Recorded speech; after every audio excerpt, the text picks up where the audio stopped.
regarding digital transformation in government and more specifically in the Latin region, how content services platforms are also providing governments with incredible tools in order to move towards not just digital transformation, but the evolution of their digital transformation plans. Okay, so let's get started. So first of all, I would like to share with you some information. I'm sure that most of you have seen these, like measures where different organizations track what is happening in the internet every single minute of the day.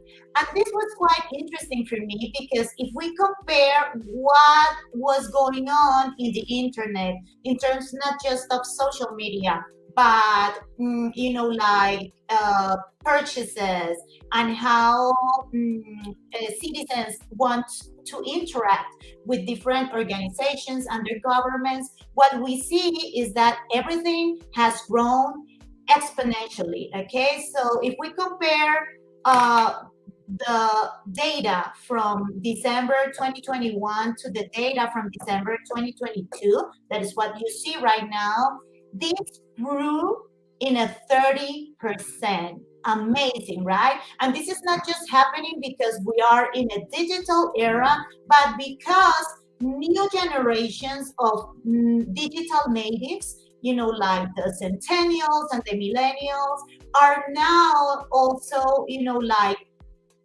making us, the older ones, to be more prone and to need digital, use. So let's see some interesting things that are going on and that are making this possible. So in this January 2023 analysis from Global Overview Report, we see that in terms of internet adoption and internet infrastructure, governments in the world have invested so much, and more citizens today have access to the internet regardless of where they live.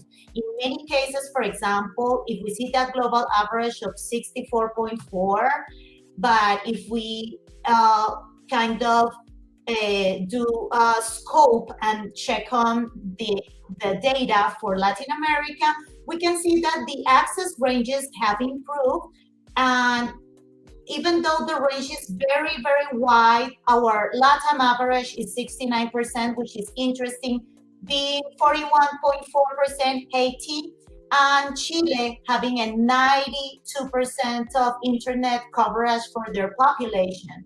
And we can see the data from many other countries: Dominican Republic, Puerto Rico, Brazil, Ecuador, Mexico, Colombia, just to mention a few. And why am I talking about this as an intro to this very interesting topic?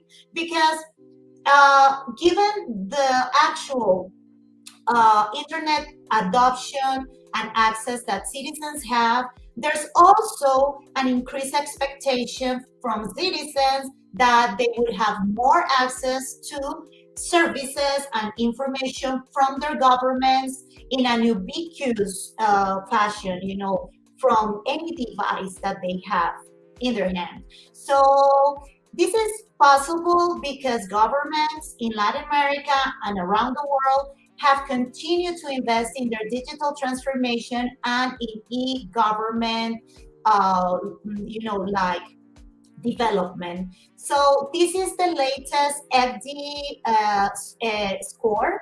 This is done by the United Nations every 2 years, and this is measuring how e-government is evolving and is happening in each and every country of the 193 countries that are